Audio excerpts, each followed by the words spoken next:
네, 안녕하세요. 지난 시간에 이어서 우리 페이지 35페이지 되겠습니다. 어, 신학 서론의 의미 한번 나눠 보도록 할 텐데요. 보면 이제 그동안 우리 지난 시간에 있는 걸 잠깐 요약을 하면 일단 제일 먼저 어, 조직 신학 또 뭐 교의학 이렇게 부르는데 그것이 어, 사실은 똑같은 거다. 하지만 그 서술 체계에 의미를 둘 것이냐 아니면 그 내용 자체에 좀 더 포커스를 둘 것이냐에 따라서 조금 다른 개념으로 요즘에 쓰이고 있긴 하다.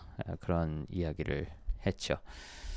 어, 어쨌든 이렇게 뭔가 신학에 대해서 이야기를 나누려면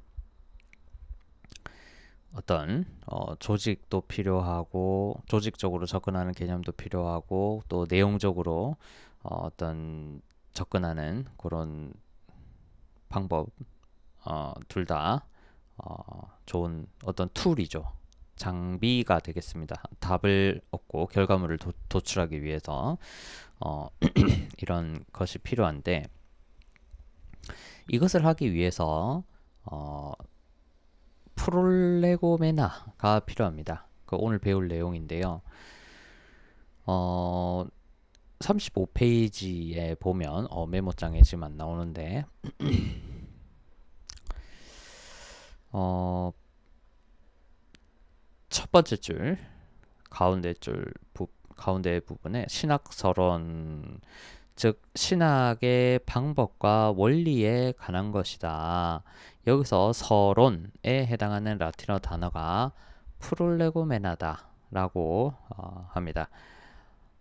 모든 교약 혹은 조직 신학 책을 보면 맨 앞에 서론이라고 해서 신학의 방법론과 원리론을 다룬다. 이 책에서 향후 다룰 내용은 모두 교의학의 기초가 되는 방법론과 원리론에 속하는 항목이다. 이렇게 하면서 이 책 전체에서 앞으로 어떻게 또 신학을 다룰 것인지 가장 기초가 되는 또는 전제가 되는 것을 배우도록 하겠다. 이렇게 이야기를 합니다. 모든 글에는 그 글을 또는 어떤 논리를 만들어내기 위한 어떤 툴이 있죠. 그 툴이 굉장히 중요합니다. 그 툴을 제대로 사용할 줄 모르고 그 특징을 모르고 어떤 결과물 자체만을 만들어낸다면 그것은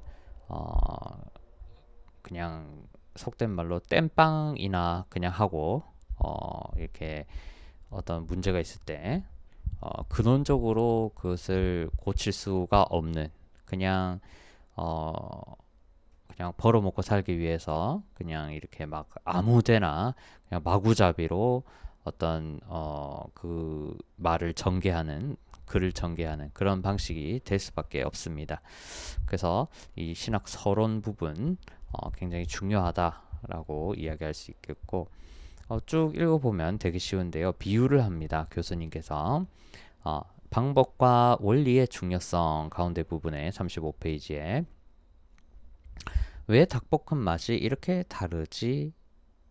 라고 해놨죠. 그러니까 신학 서론은 요리를 어떤 반찬을 할 때 최종적으로 우리 반찬을 사람이 먹어야 되잖아요. 그러면 그 반찬을 만들기 위한 요리 과정이 있죠. 그 요리를 하기 위해 배워야 하는 어떤 방법 또는 원리가 있을 겁니다. 어, 요리 잘하는 분들은 손맛이 좋다 하죠. 근데 그 사람들 잘 하는 거 보십시오. 예를 들어서 뭐 닭볶음탕 다 똑같은 닭볶음탕 뭐 어떤 요리를 만든다고 칩시다. 근데 맛있는 집이 있고 맛이 없는 집이 있죠. 그거 자세히 가서 보면 어떤 방법도 아주 미세하지만 다르고, 그 어떤 요리를 만들어내는 과정에서 사용되는 원리라고 해야 될까요? 기준이 있습니다. 그 요리사에 기준이 명확한 어떤 음식에 대한 철학이 있어요. 그런 것들이 곳곳에서 알게 또는 모르게 지켜져야 그 최종적으로 어떤 맛이라는 게 정해지지요. 그래서 한번 쭉 읽어보겠습니다. 35페이지에 밑에서 첫 번째 문단에 우리는 그리스도교 신앙의 내용을 포괄적 체계적으로 기술하기 전에 어떤 방법과 원리로 기술할 것인가를 먼저 다뤄야 합니다. 방법 없이 본론으로 들어가면 자칫 허둥지둥 헤매다 길을 잃을 수 있습니다. 밑에 쭉 그냥 설명이 나옵니다. 닭볶음탕이라도 누가 만든 건 맛있고 누가 만든 건 맛이 없고 요리하는 방법과 원리가 달라서 그렇다라고 넷째 줄, 다섯째 줄 그렇게 쭉 나옵니다. 마찬가지로 세 번째 줄에 밑에서 세 번째 줄의 가운데 부분 훌륭한 조직 신학 체계를 세우려면 신학의 방법과 원리가 훌륭해야 합니다. 당연한 이야기죠. 아주 기본적인 이야기입니다. 뭐 일단 쭉 계속 더 보겠습니다. 더 중요한 말도 계속 나오는데요. 페이지 36페이지 이 메모장이 연동이 안 돼서 잘 그려지지 않는데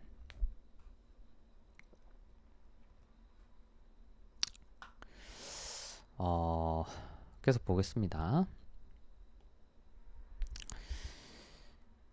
이처럼 신학 서론은 신학의 방법과 원리를 다루기 때문에 풀어서 신학의 방법과 원리라고도 부른다. 밑 두 줄 더 내려가 보겠습니다. 가운데 예를 들면 헤르만 바빙크와 칼 바르트도 자기의 교의학 서두에서 신학의 방법과 원리인 프롤레고메나를 다룬다. 바빙크는 이 어떤 지금 프롤레고메나에 대해 이야기하고 있죠. 어떤 신학을 하기 위해 필요로 하는 어떤 방법, 원리에 대해서 신학의 방법론 내지는 원리론이라고 정의를 하고 바르트 또 유명하죠. 프롤레고메나를 신학의 인식 방법 내지는 인식의 길에 대한 인문적 이해다. 말이 좀 어려운데 그냥 뭔가를 이해하기 위해서 그걸 쭉 설명을 뭔가 해야 되는데 그것을 하기 위해 또 필요한 뭔가가 있다는 거죠.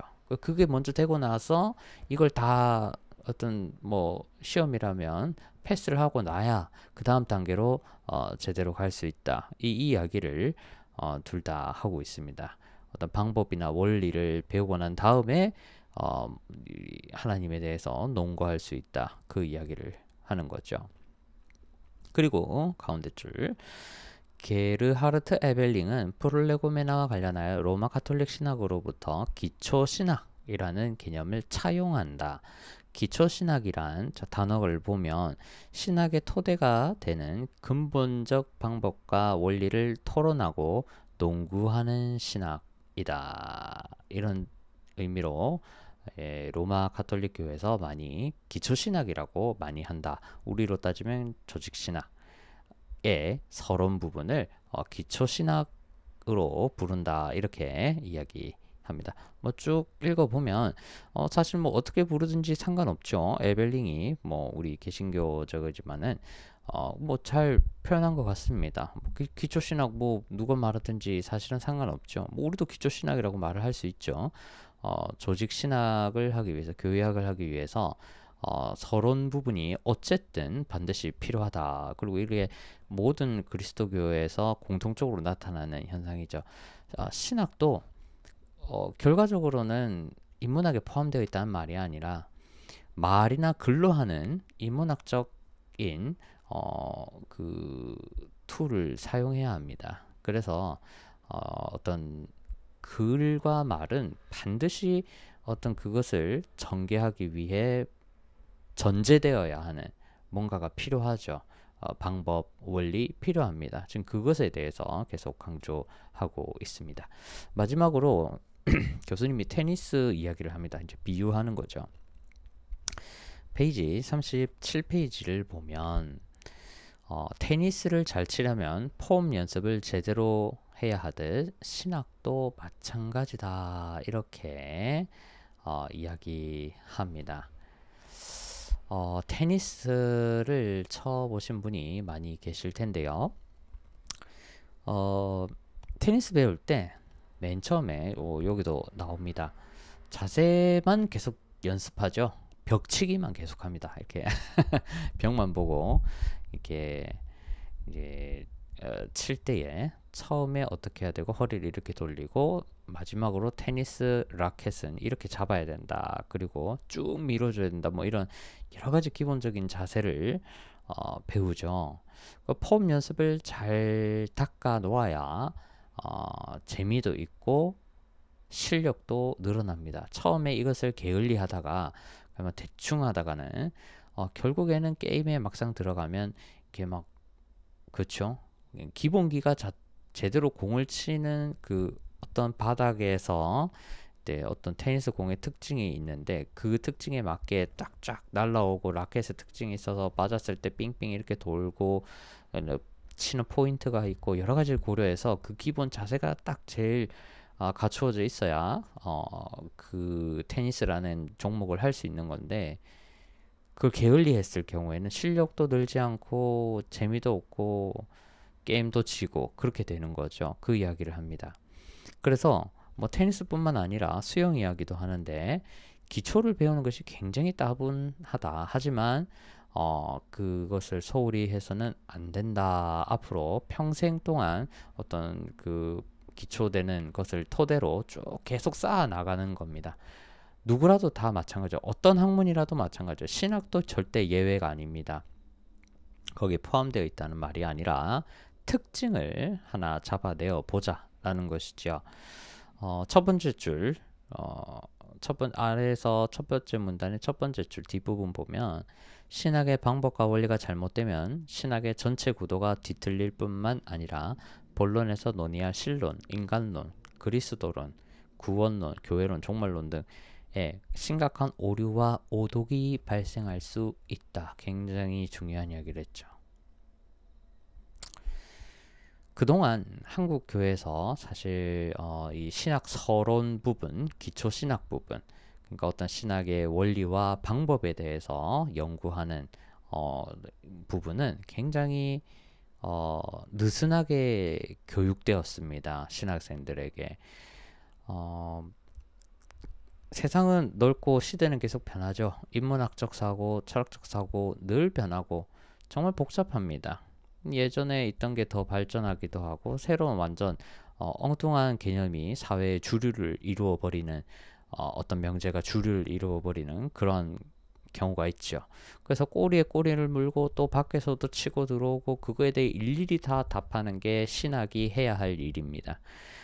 그러다 보니 이 기초를 연습하는 것이 굉장히 힘이 들고 오래 걸립니다. 신학 서론 부분이. 그래서 잘 하지 않고 그것의 중요성조차도 잘 인지를 못한 그런 시대가 우리 한국교회 지금 당장 기준으로 굉장히 오랫동안 지속이 되었지요.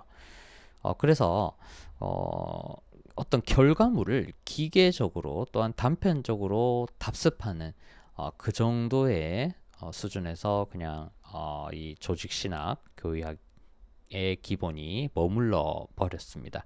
그러다 보니까 우리가 뭐 예를 들어서 뭐 칼빈이 이야기하는 어떤 그리스도론, 또 다른 어떤 바르트가 이야기하는 그리스도론, 뭐 교회론, 이런 것들이 있으면 그것을 너무 좀 속된 말로 그냥 무식하게 그냥 기계적으로 이렇게 뭐 백과사전 그냥 외워가지고 글자 외워가지고 답변하는 그런 식으로 많이 처리가 되었지, 걔네가 어떤 방법과 원리를 가지고 그런 말을 하게 되었느냐 라고 물어봤을 때는, 이 신학생들이 나중에 다 목사가 되었고 이미 되어 있죠.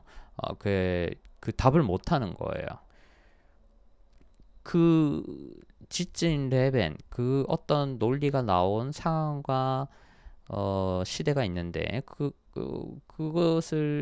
그것에 토대가 되는 방법 원리를 이해하지 못하고 그 기계적으로 그냥 그거 앵무새처럼 그렇게 답변만 하면 안 되겠죠. 그러면은 적용도 안 되고 그거는 아무 학문의 기초가 되어 있지 않은 겁니다.